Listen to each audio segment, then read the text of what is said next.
Welcome back to the Secret Turnabout Act 3. We are currently cross-examining this guy. I think we're pressing now? What exactly were these demands that the letter gave? Well, I thought it would be fairly obvious, but I suppose I should give more details.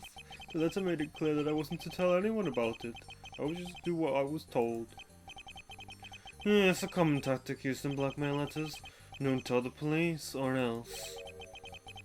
You have to wonder why the blackmail letters include that. It's already sort of implied. As to what I was actually supposed to do, well, it's pretty much exactly what I did. That was to break into your office, Mr. Sedgwick, and steal the files for that incident. Then I was to take the files to a predetermined location and drop them off, no questions asked. A predetermined location? Where exactly?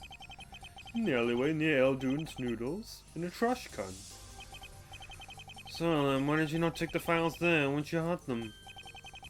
I was tempted to, but then I remembered. I should probably wait until after trash day. I didn't want all that hardware destroyed by putting the files there at the wrong time. Okay, I gotta give it to him. That's a pretty reasonable excuse. In the end, however, it doesn't matter. The files were discovered in my office anyways. Maybe if I had actually followed the instructions in the letter better, I'd have gotten away. I see.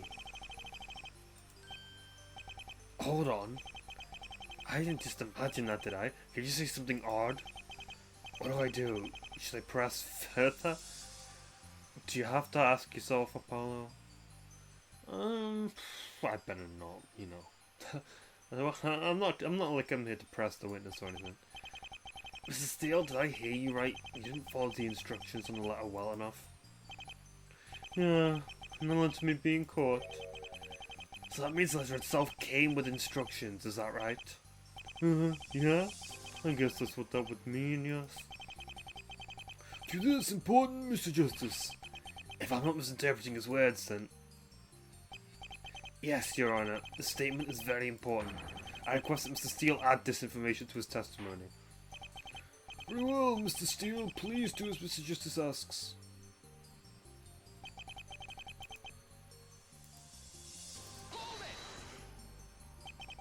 But you didn't follow the letter's instructions clearly enough? Don't you find it odd that you messed up with such clear instructions? Objection! You're forgetting to take human error into account, Mr. Justice. It's not the instructions that were at fault. It was me. I'm the one who chose to hide the files in my office. I'm the one who left behind such blatant evidence. I guess it goes to show that I can't do anything right. Will you call it with the self-loathing? You're making me feel depressed too. Why did you choose to deviate from the instructions if you knew what was at stake? Surely you knew what would happen if you failed. Weren't you listening? Because I can't do anything right.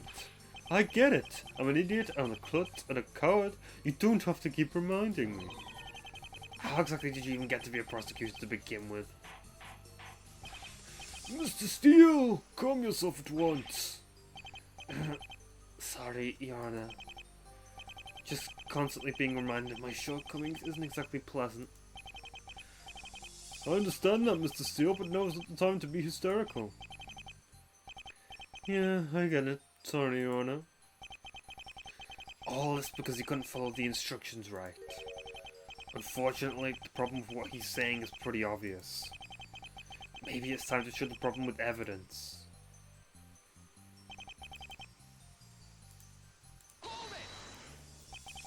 Why attempt to steal the files when he was right there? Desperation, mostly. I was running out of time. My instructions were to get the files. How I was to get them was never clarified. I find it a bit odd, actually. If the blackmailer wanted to ensure their plan worked, why not have a more detailed plan? My guess is they didn't visit the prosecutor's office much. Just because the demands were clear didn't mean they had any clue how I was supposed to do it. Like a kidnapper demanding a family give them millions of dollars in ransom. They don't care about the methods, just the results.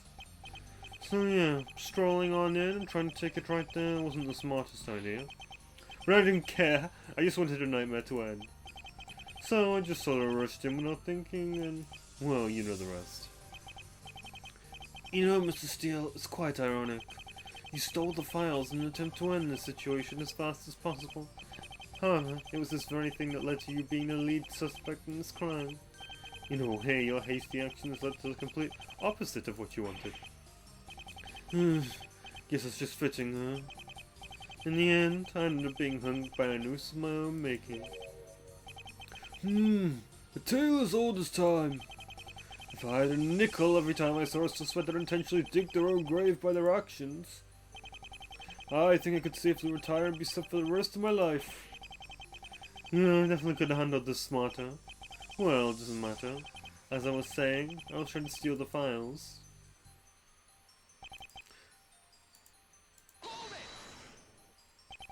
Can you describe in greater detail what happened during that first attempt?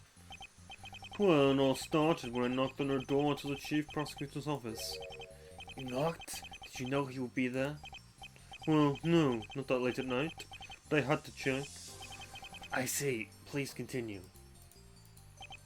Well, Mr. Edgeworth answered the door, and I said I wanted to discuss some things. As I recall, you said you wanted to discuss the possibility of reopening that case. Yeah, but I wasn't being entirely truthful. See, I was planning on stealing the file that night no matter what. So, it was all excuses that entered my office, was it? And yet, you sounded fairly adamant on your argument to have it reopened. Well, deep down, maybe I did hope I could take a third way out.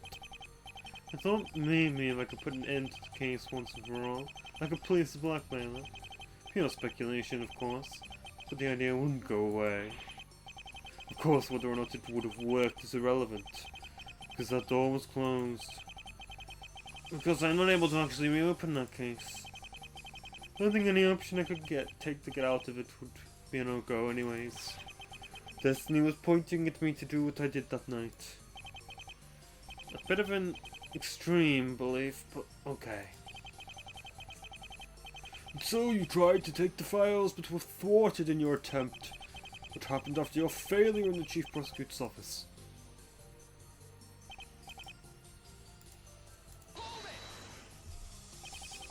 How exactly did Mr. Payne theorize you snuck into the office?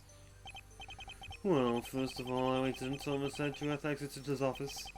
How did you know when he left? Well, it's actually very simple. I made up an excuse to visit the security lady in charge that night. And what exactly was this excuse?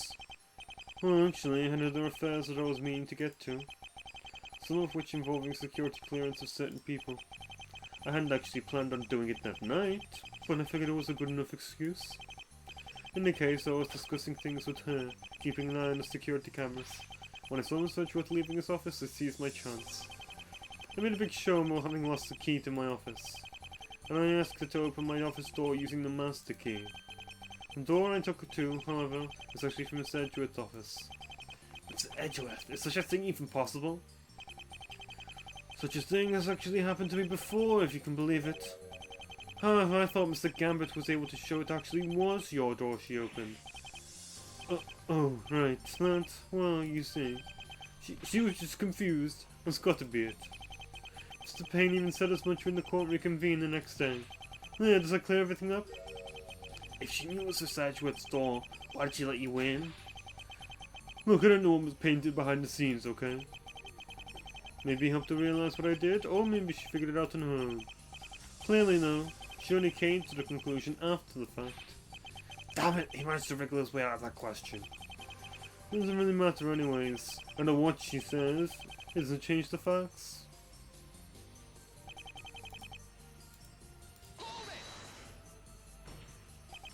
Mrs. Steele, are you sure you want to be branded a criminal? You don't have to take the fall for this.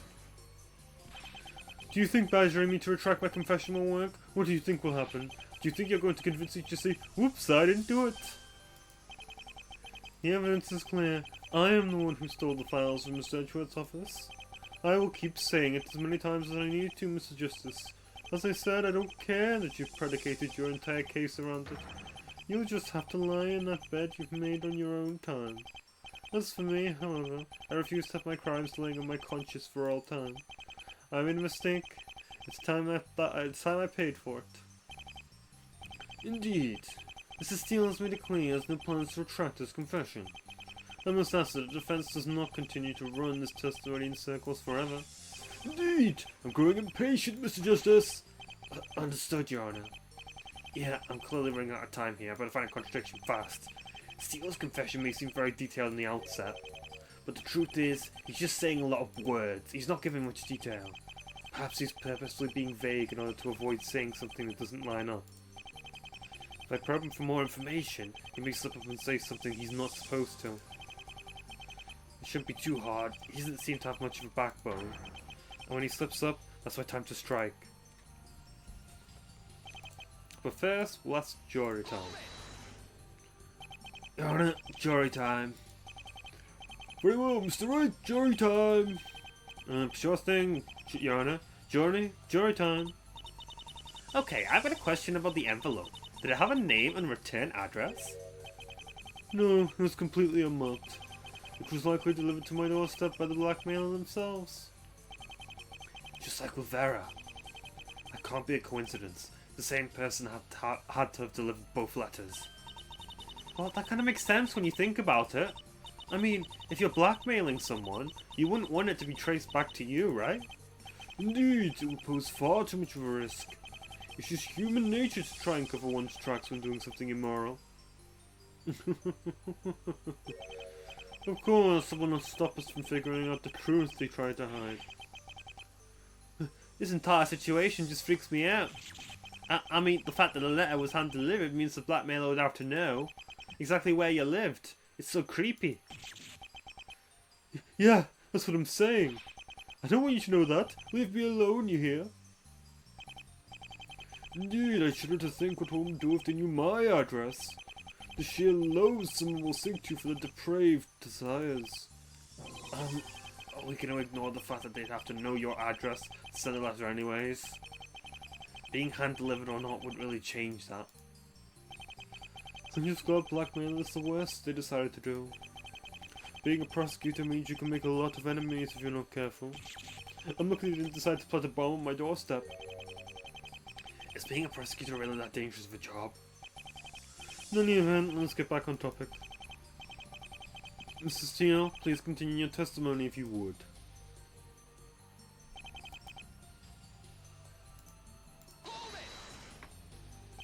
Your Honor, I would like to hear what the jury thinks. I wouldn't, but go ahead anyway, it's your choice. Sure thing, what do you guys think? Blackmail? Ugh, what a terrible thing. Imagine someone knowing all your worst secrets and threatening to reveal them. Yeah, I know. To say it sucks is an understatement. Jeez, it's depressing just hearing him speak. Did you really believe it? The blackmailer was going to reveal your secret? Who knows, a bluff? I couldn't take any chances. If the secret got out, it would destroy me. I did what I had to do. Oh god, it can't be that bad, can it? Pah! It wouldn't surprise me if it was. Many authority figures are like that. That's why I always take it upon myself to expose these frauds whenever I can. He may be overly aggressive, but he makes a good point. What was your initial reaction to seeing you were being blackmailed? My reaction? Well, it's something like this, I think. Oh god, oh god, oh god, why did this have to happen to me? My life is over, I'm done.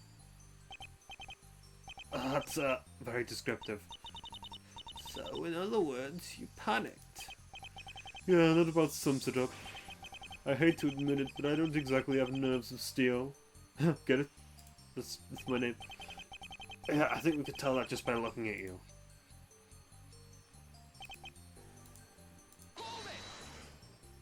Your Honor, I would like to hear what the jury thinks. Okay, why not?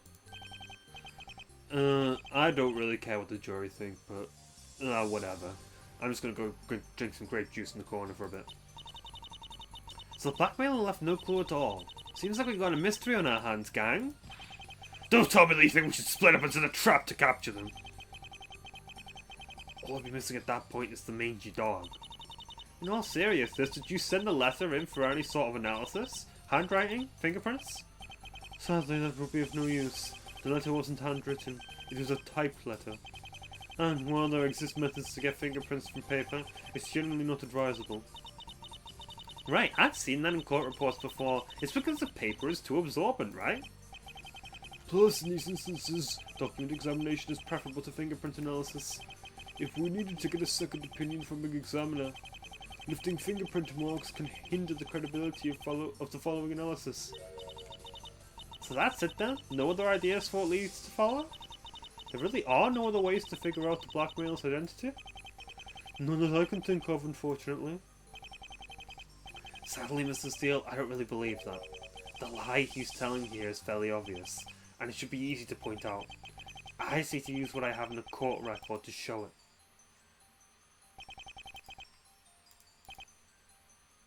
So, he's saying there's a contradiction there. You're gonna get the jury back. Okay. Alright, jury, what do you guys think? Ha! You gave him just like that? A prosecutor these days really that pathetic? Look, I already know, okay? I know I'm a bloody coward. You know your issues and don't take any steps to improve. Weakling. Maybe tone it down a bit, sure too. You want some grape juice?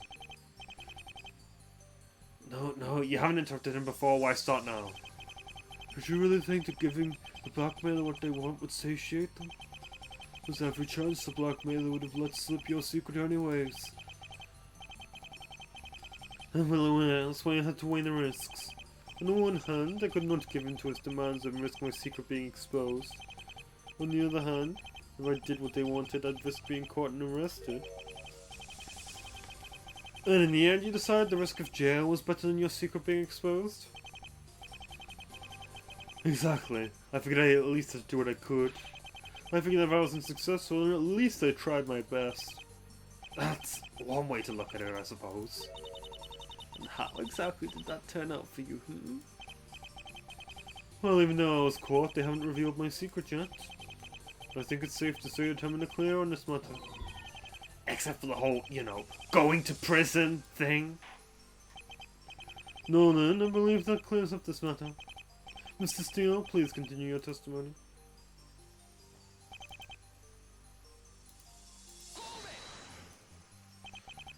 Your Honor, let me guess, you want to hear what the Let me guess, you want to... Why am I getting the voices mixed up? Let me guess, you want to hear what the jury thinks about this one? Yeah, how did you know? Because you've been asking the same goddamn thing for the past 10 minutes.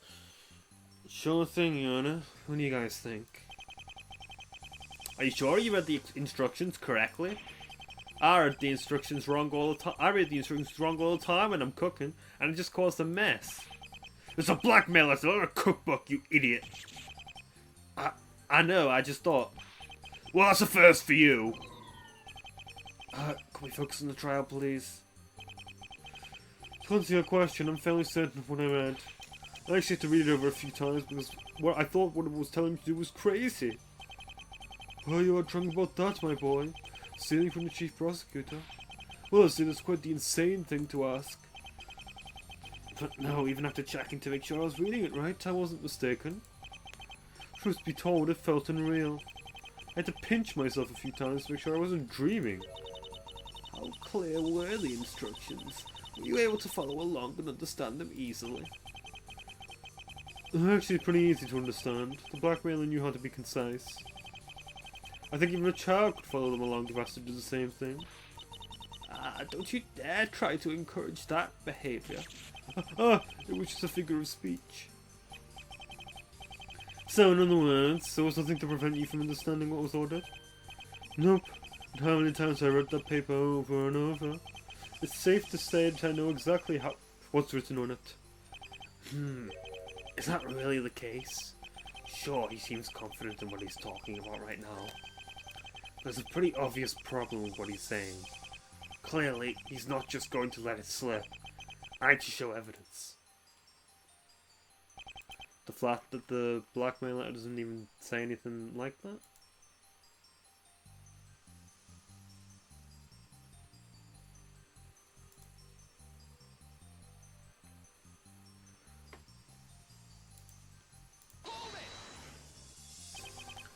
Does the jury have an opinion on this? Nope. Actually, they do. Oh, goddammit, Mr. Wright. Well, I'll give you some credit.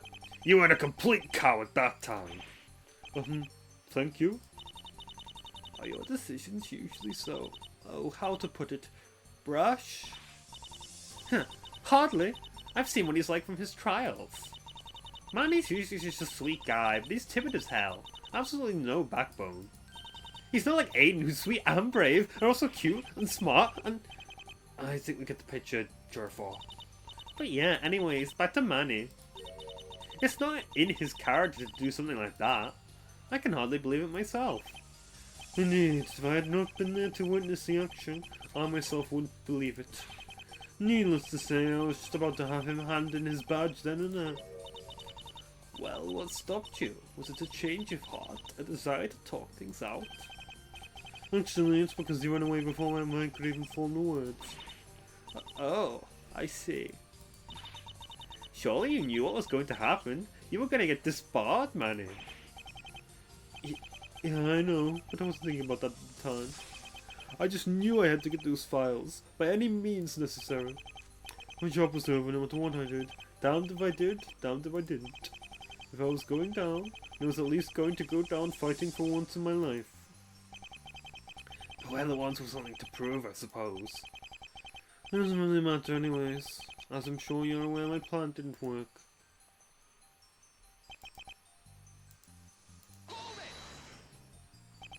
Your Honor, I would like to hear what you think about the statement. Very well, I get to wait, you want to hear my opinion? I mean, I don't even have an opinion, man. Okay, but I guess the jury does, so... What exactly do you mean when you say the files were wrestled away from you? Well, I wanted to grab the files so I could just run in and catch him off guard. Then I'd book it out of there before he would have had a chance to catch up with me. That's not how it ended up going, though. Because Mr. Edgeworth reacted faster than you expected, huh? He grabbed into the files almost right after I went for them. Yeah, Edgeworth has been pretty quick on his feet for as long as I've known him. There's no need to praise me for doing basic facets of my job right. Is that blushing, I see? Mr. Wright, these feelings are so unnecessary. No, Edgeworth, if you want to talk about your unnecessary feelings, then, you know, why don't we head to the association bar after this trial? Oh, alright. In the case, Mr. Edgeworth and I tugged and tussled for the files for a bit. I think it's very lucky we actually didn't end up just ripping the whole thing in half. In any case, though, I lost the tussle. I guess I just didn't have the strength. Well, that doesn't surprise me, honestly. You don't look very well rested. I've seen my fair share of sleepless nights. Having a good sleep schedule is extremely important in retaining your strength, Mr. Steele. If you're having problems with insomnia, you might want to consult with your doctor about it. That way you can have an easier time retaining your strength if that happens again. If what happens again? Do you want him to steal it from Edgeworth twice? I'll try to keep that in mind. In any case, the files were taken from me. My first plan was ruined. This meant I had to come up with a completely different plan that night.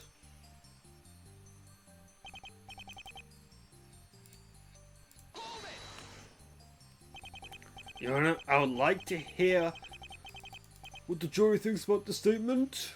Right. Well, Mr. Wright, if you would please. Sure thing, Your Honor. What do you guys think? But that makes no sense. What about Aiden's theory?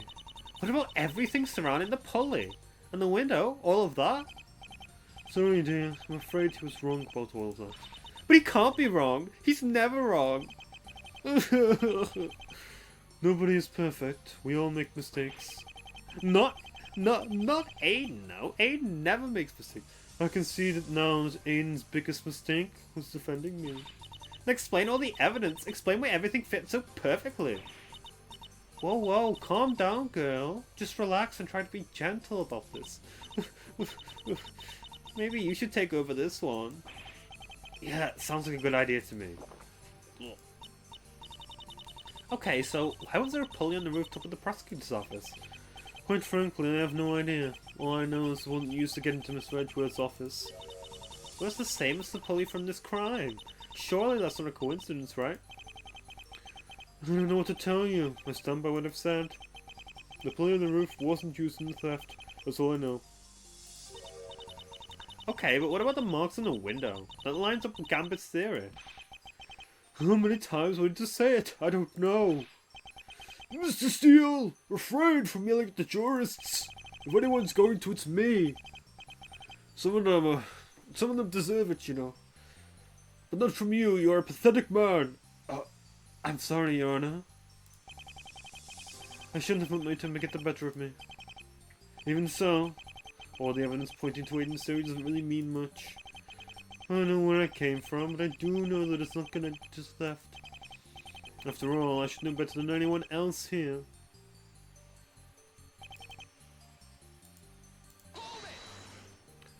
Jory, do you think this guy deserves to be put the thief? Yes, Jory, I would like to hear. I'd like to hear what you think about that as well. Okay, guys, do you think this guy's an asshole or what? So that's it then. You're finally admitting it. Yeah, there's no point in trying to hide from it anymore. But why? Why lie about it for so long? As I said, I was scared. I didn't want to go to prison.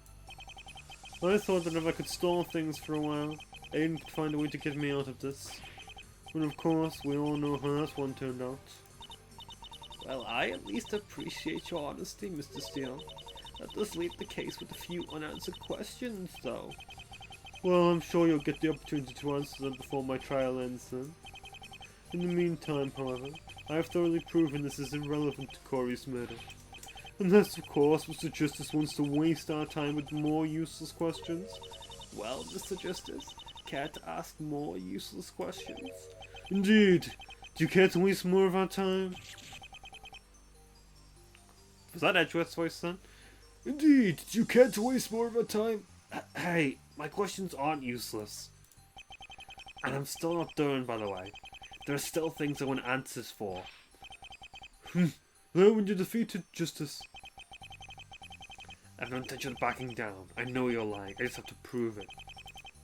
Blah blah blah blah blah blah blah blah blah blah blah blah blah. Slip up.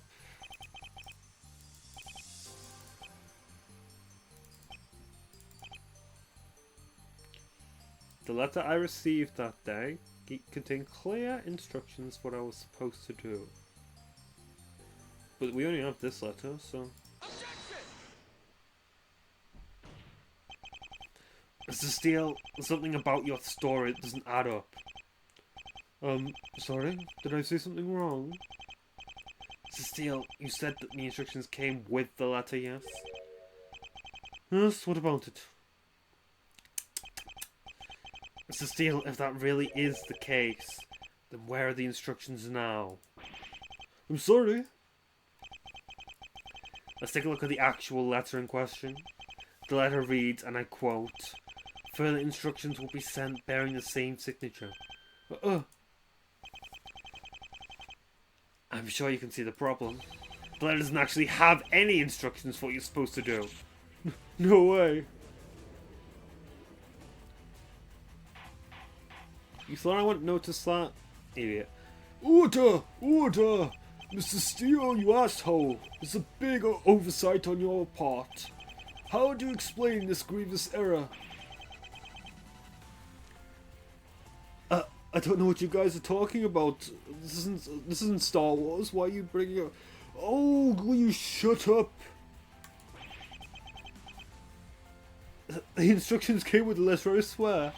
The defense is lying. He must be hiding the instructions from the court.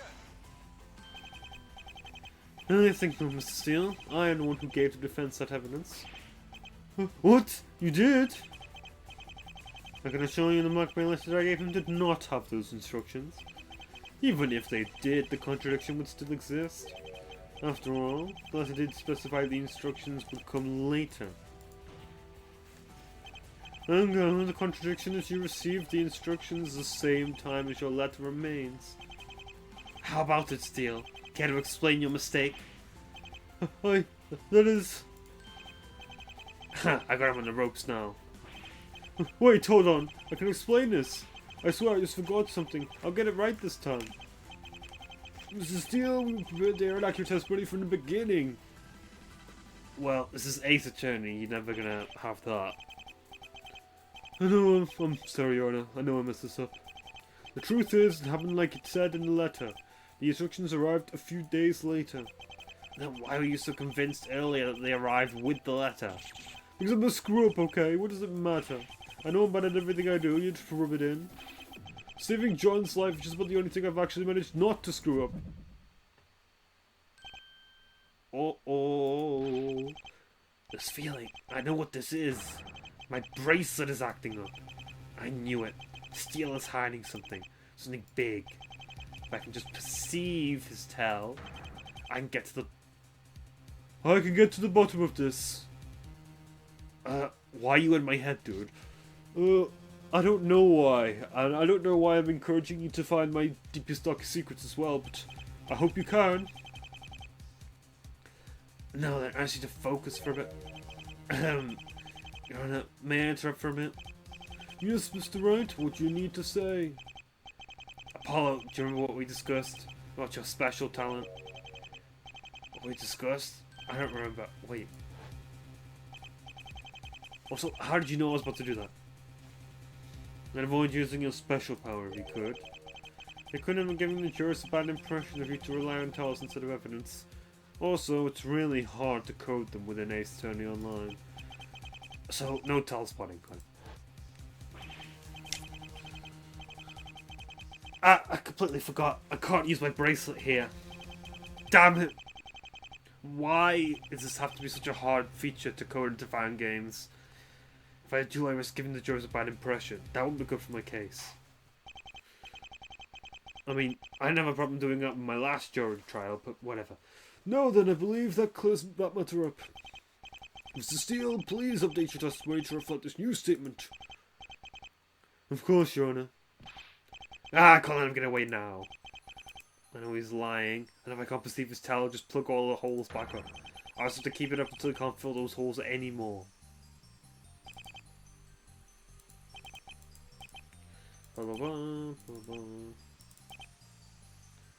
After a few days of waiting, the instructions I had to follow came in the mail. Are we going to be able to ask him for these instructions, or is he going to claim he destroyed them or something? Why didn't you tell the... Why is your mouth not moving? Why is my mouth not moving? Let's just say I can telepathically communicate with Steele now. Why didn't you tell the court about this sooner? Why are you speaking in my head?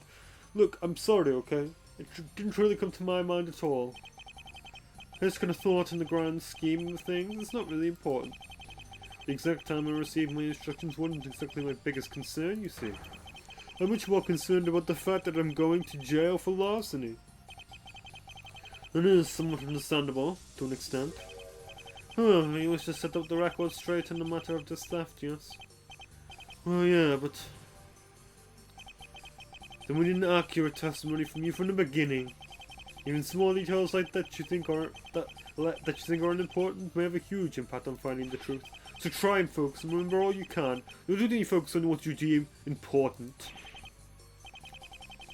Get the message loud and clear, Mr. Edgeworth. Still, I think there should be no problems now that the issue is cleared up. After all, now they've been corrected. Everything I've said is the truth. Oh, is that so? Then why is my bracelet fucking tearing my wrist off? I have your little explanation, Steele. There's a reason you mentioned this earlier. But as of yet, I don't think I have the evidence to point out what. Maybe something else in his testimony will give me another clue. In the case, I think that's all we will learn about this matter. Mr. Steele, please tell the court what happened after you received your instructions. Of course, Your Honor. Let's poll the jury. Your Honor, I would like to hear what the jury thinks about this statement. Very well, Mr. Wright, if you would, please. Sure thing, Your Honor. What do you guys think? So, how exactly does this change things? I mean, it doesn't really change anything when he received the instructions, right?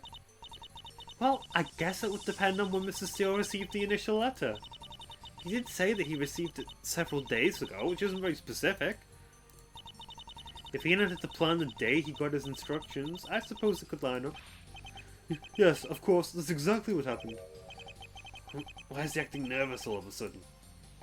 Oh, even though it was several days now, the initial letter didn't make its way to me. Until a couple of days before I stole the files.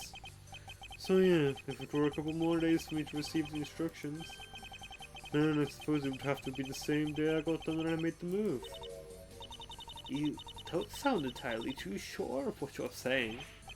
Well, as we've established, I'm a bit fuzzy on the specific details. The things I remember most clearly about this whole ordeal relate to the actual theft itself. Everything before that was kind of a blur. Why is that?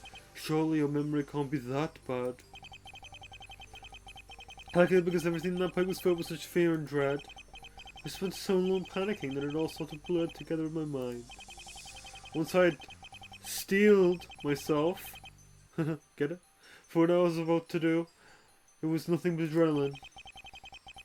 It was like the world that day slowed down. I could see every detail with such clarity. At least, that's my guess. I totally believe you. Not. There's a reason you're forgetting important details, and I want to know what it is. There was another statement that...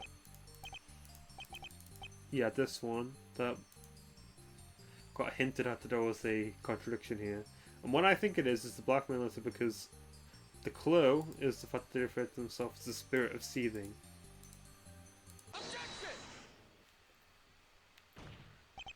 Mr. Steele, I don't much appreciate you playing dumb. What are you talking about, Mr. Justice? I'm talking about the identity of your blackmailer. Are you sure you want to keep claiming they left no clues to their identity? Well, yeah. Why would they give away clues like that? Mr. Steele, you should know better. Your blackmailer left plenty of clues. Huh? Indeed, have you already forgotten the events of your own trial? Perhaps you should have been paying better attention at the time, Mr. Steele. You can see everything in the blackmail letter from that day's trial. It states right at the bottom, the blackmailer goes by the spirit of seething.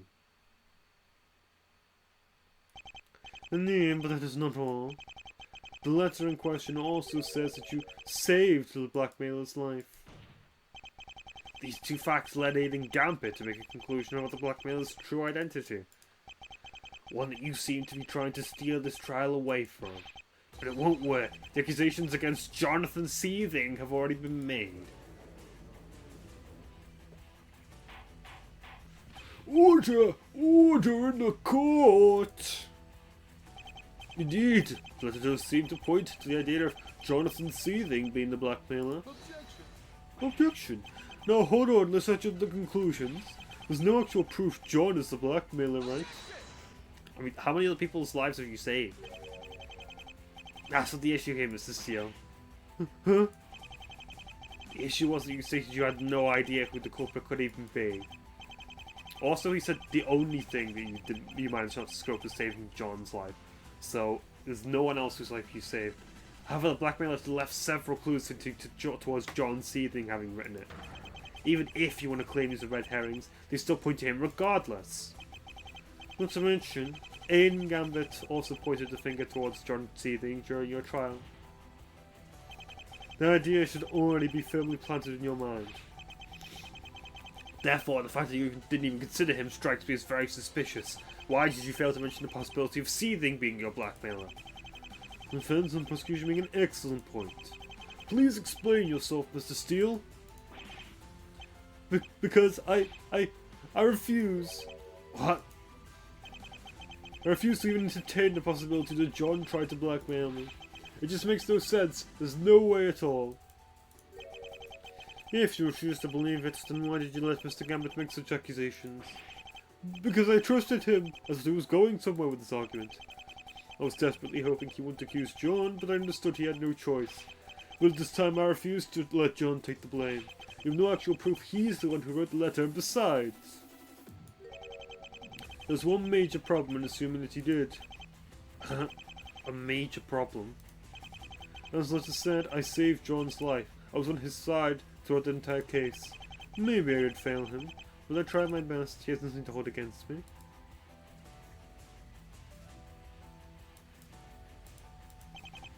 Besides, I trust him to know that I'm not the one who leaked his location to others. So, that's the story you're sticking to, is it? I mean, the blackmail letter quite literally says, you know, it's good you saved my life, but you did some awful shit. Yes, and I'll repeat it as many times as I need to. John has no reason to blackmail me, not after I saved his life. There it is again. And Bryce was reacting. Mr. Steele, I've had enough of these games. These corrections given to your testimony are quite damaging to your credibility. Your Honor, please. Enough! Get your story straight from the beginning. Yes, Your Honor. I don't get it. What's going on around here? Two contradictions both relating to the blackmail letter? And both times he managed to make my bracelet react to him. I couldn't get anything right about this letter. Did he even read it? Hold on a minute. Did he even read this? I was just getting cross with him. What if that's actually the big issue here? Did Steele not read the blackmail letter?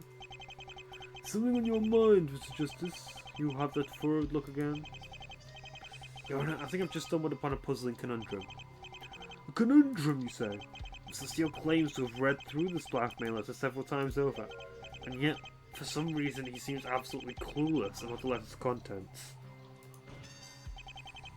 I believe this points to the possibility that Mr. Steele didn't actually read the letter. What? Mr. Steele didn't read his own blackmail letter? That makes no sense at all. I gave the letter to Mr. Gambit. He can attest that I read the blackmail letter to him. If I wasn't being blackmailed, then why did I steal from Mr. Edgeworth? Alright, then without looking at the court record, tell me what the letter says. Well, well, you know, spirit of seething and, that is... I can't believe it. I was right. He didn't actually read it. Mr. Justice, if you are adamant that the witness did not read the blackmail letter, then why, pray tell, is he so adamant about the fact that he was blackmailed? Alright, let's think this through. Why did Steele say he was being blackmailed? I don't think he was lying about that. I think he was being blackmailed, but Aiden Gambit just came up to him and was like, hey, I'm John Seething, and I'm gonna blackmail you. Even now, after it's been made clear that Mr. Steele didn't read the blackmail letter, he still sticks by his story that he was being blackmailed. I do not believe he would stick by this claim if it wasn't true. Mr. Justice, I don't understand. Mr. Steele was being blackmailed, but he did not read the blackmail letter itself? How did he know he was being blackmailed then? Furthermore, how did he know what his instructions were without the letter? Those are excellent points, which is why this is such a confusing conundrum. Yes, I see what you mean by that now, Mr. Justice. Even just thinking about it is making my head spin. A complete and total paradox. He claims to have been blackmailed by someone, and yet he wouldn't have known that without having read the blackmail letter itself. Solving this paradox is the only thing that will move this case forward. If only I could perceive his tell, it would make things so much easier. Mr. Justice, I will give you the same advice I gave Mr. Gambit during Mr. Steele's trial. If you have any idea how to solve this issue, now is not the time to hold back. You must throw caution to the wind and do whatever you can to find the truth.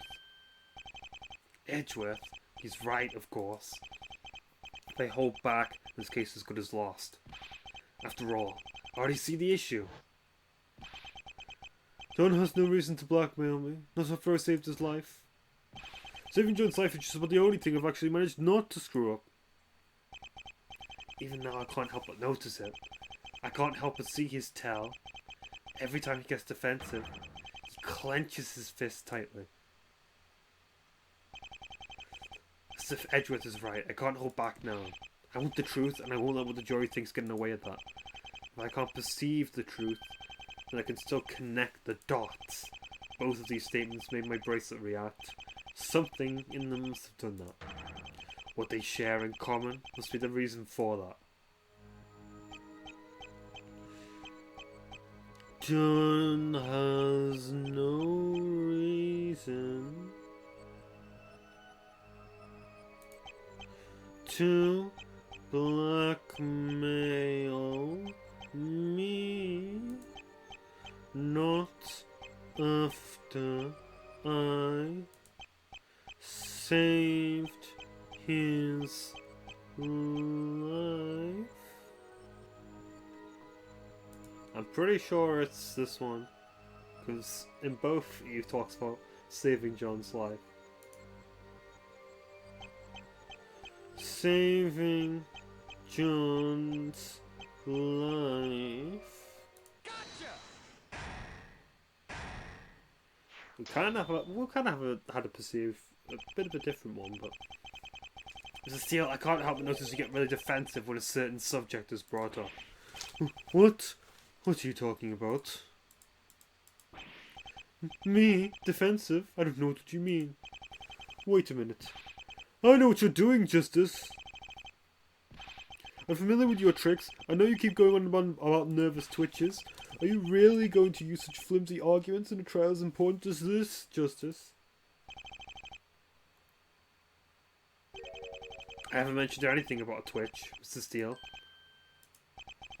I've trained myself to pick up on any witness's nervous habits. Any subtle twitch, movements, or any signs of nervousness. Or sweat coming out of the... sweat coming out of the armpits. Or a devil coming out of the hand, you know. Normal stuff. But I've forgotten that it doesn't always have to be something you see.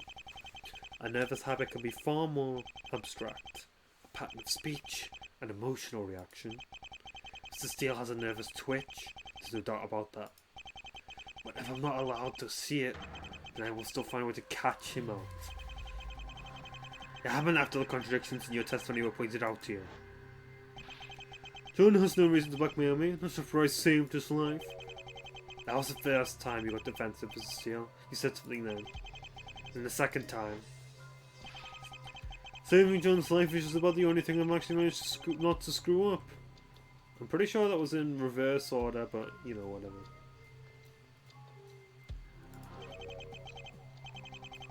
You said it again. Did you catch it, Mr. Steele? Because I did.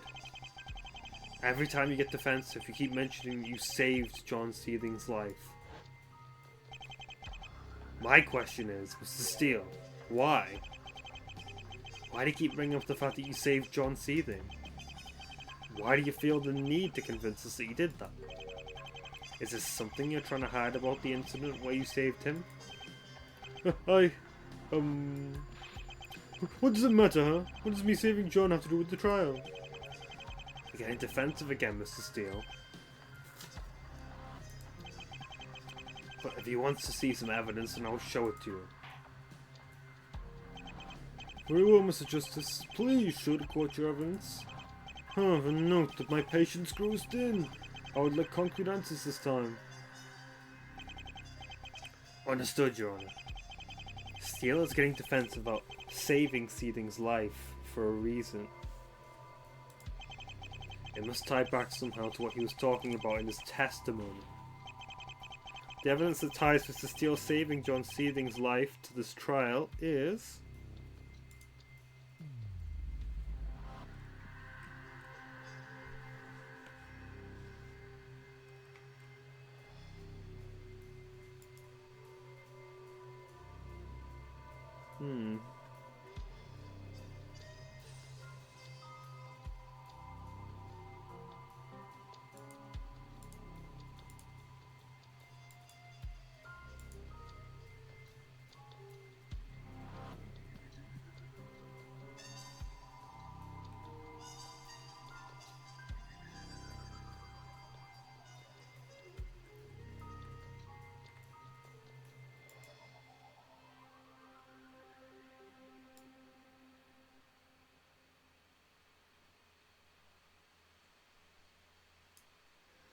He was shot and operated on the pass.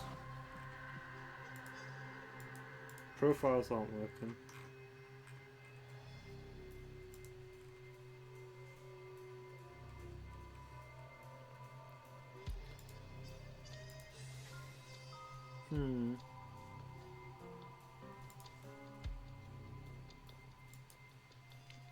Maybe just the file itself?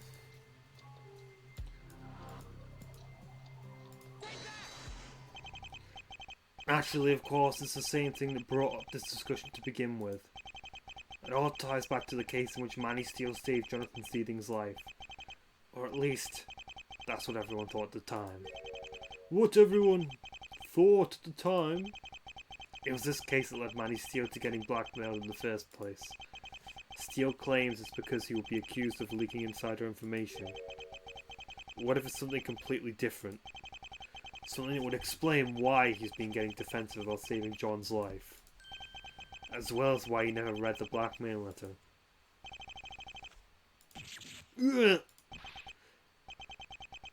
Mr. Justice, you can't seriously be implying... I don't have to say sounds crazy, but it's the only explanation. There is one simple truth that explains all the inconsistencies with Manny Steele's testimony. The reason why he knew he was being blackmailed even though he never read the letter. The reason he's so defensive about saving Seething's life. It's all because this is not your blackmail letter, Mr. Steele. Wait, Mr. Justice, what you're saying makes no sense. This letter was clearly written by John Seething or someone impersonating him, as addressed to the person who saved his life. Exactly.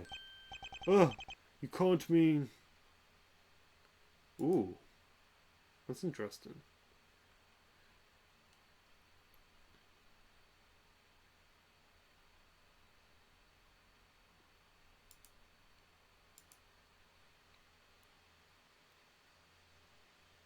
Yeah, because it says no such wound existed on Steele's person, and what I was thinking about before was the fact that he had a wound. So I was thinking, what if he saved his life? But I didn't connect the dot that meant the blackmail letter was his. But yeah, that would make sense. This is the big secret that Manny Steele's been trying to hide. The one he's actually been blackmailed about.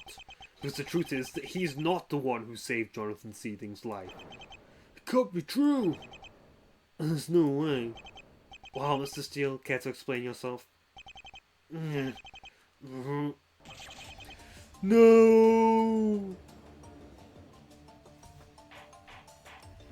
Order! Order! Order!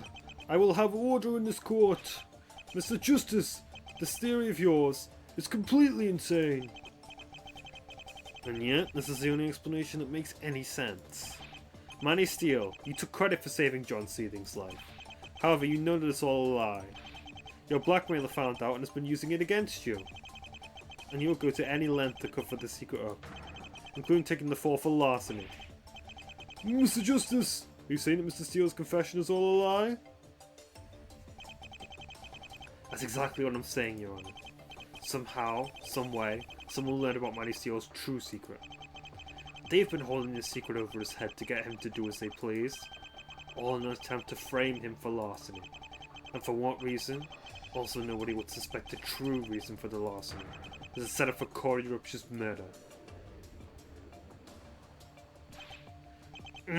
Steele, what have you done? Mr. Truth, please don't believe him. I want an explanation now. Did you lie about saving Jonathan Seething's life? No, of course I didn't. You'll have to believe me. Then prove it. Prove you did what you said you did. Tell the court what happened that night. Don't leave out a single detail. Yes, of course, Mr. Truth, sir. He's still sticking to his story. He must still think he can salvage this. Well, I'll just have to knock down everything in one fell swoop. Saving John Seething. On a fateful night, I had learned of a plot against John's life and decided to take action. I knew I had to rush to where John was being kept and witness protection immediately. There I saw a man in full black clothing holding John at gunpoint. I knocked the gun out of the assailant's hands and carried John out of there as fast as I could. Even John testified that I saved him. You have to know that I'm not lying. The witness's testimony doesn't seem to contradict with the evidence presented so far. See, I told you I'm not lying. It's all a trick to get you to doubt my credibility. Don't trust him. Calm down, Mr. Steele. Just take it slowly. I'm sorry, Your Honor. Mr. Justice, you should know I don't exactly appreciate my subordinates lying to me. Let us destroy his lies once and for all. I agree, Mr. Edgeworth. Edgeworth is really angry. Steele must have broken a lot of trust at this point. Well, not to worry. I'll take down his lies no matter how many times it takes. Here comes justice.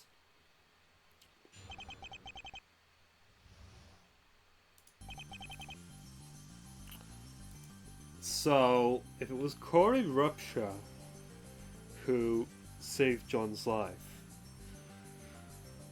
it would also be him who was like, well, Steele, where your injuries at? Because he knew that Steele was lying. Why did he decide to lie is the real question.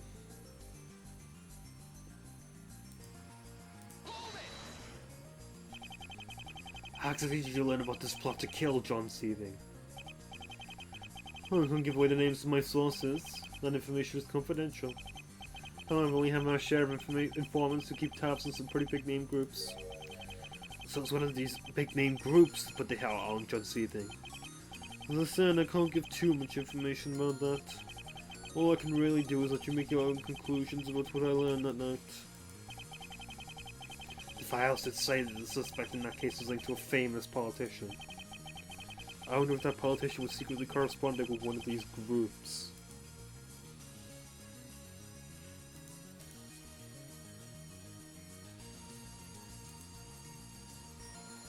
Known to have links to a famous politician.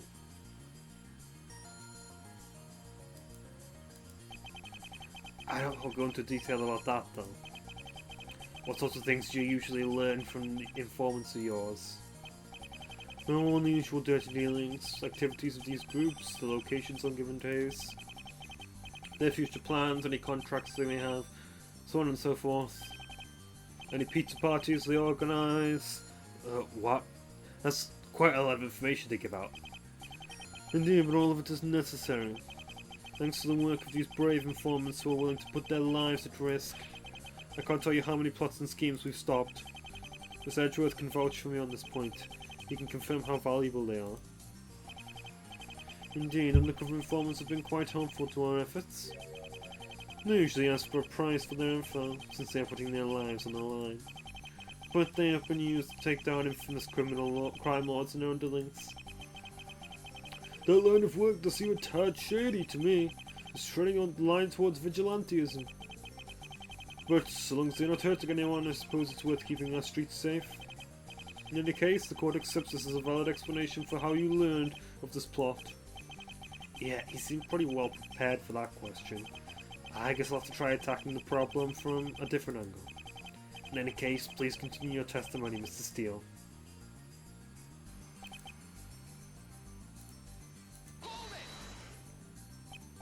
So, you left immediately once you got the info you needed? Yes, I knew there was no time to spare.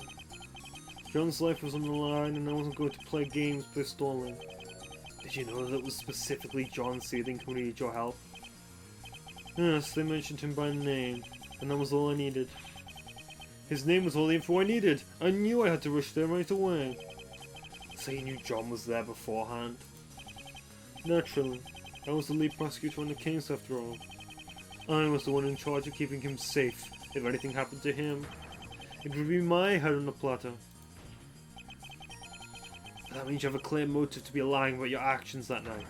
Not taking care of those who were your responsibility would have you charged with negligence. Are you gonna back up what you're saying with evidence, huh? If you claim that I'm lying about what I did, then prove it. Prove it!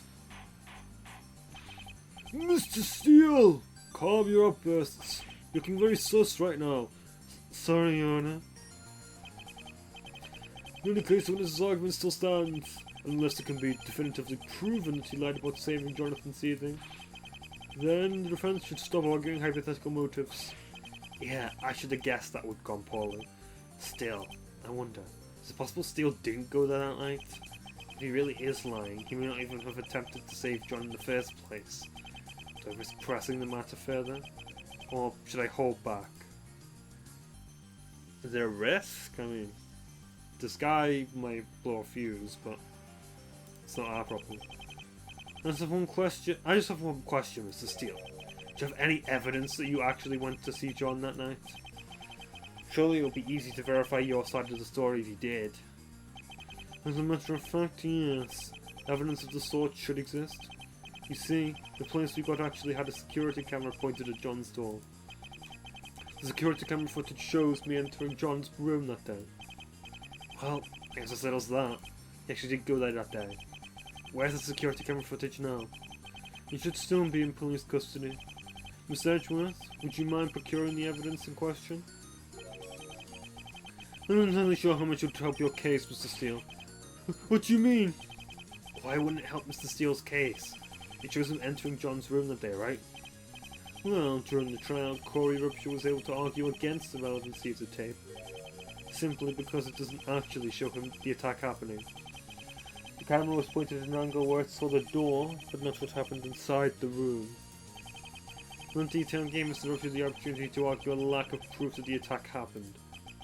Not to mention, that part of the tapes had been erased that day. So you mean the security tapes have been tampered with? Indeed, meaning their validity has been called into question. What's left was all that was managed to be recovered. Doesn't matter, they still caught me on tape. The proof may not be as definitive as you'd like, but it is still proof. Very well. I was prepared for this anyways. These are the security tapes in question, Your Honor. I would submit them as evidence now. Let's get it out of ourselves, Mr. Edgeworth. First, let us watch the tapes in question.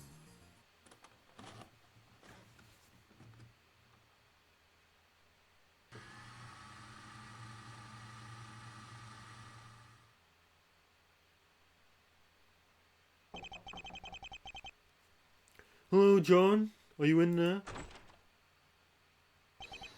John? John!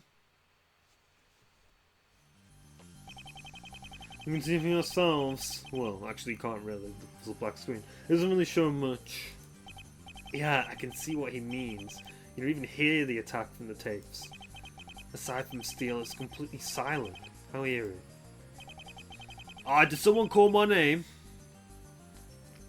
No. We just said the word. Oh, never mind. It still at least shows that I was there that day. I still argue it's important in that way. The tape also shows me screaming John's name, and I maintain the reason for this is because I saw the assassin try to attack him at the time. Then, with some reservations, the court will accept these tapes as evidence.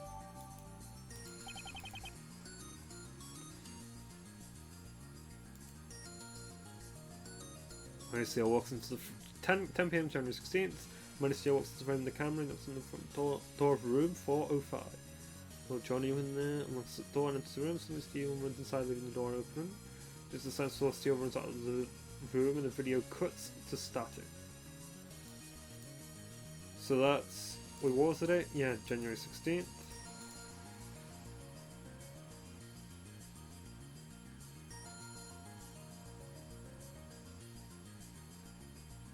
Yeah, that's contradictory, right? Because that says January 16th.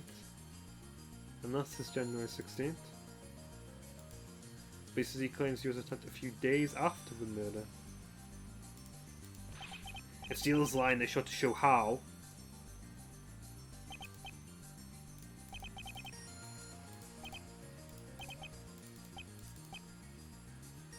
First, we'll keep pressing. Did you manage to get a look at the assailant's face? Unfortunately, no. He wore a balaclava to hide his face. A ski mask, isn't that a bit odd? Wouldn't he risk causing suspicion going into a hotel wearing a mask like that? He didn't necessarily have to be wearing it the entire time he was in the hotel.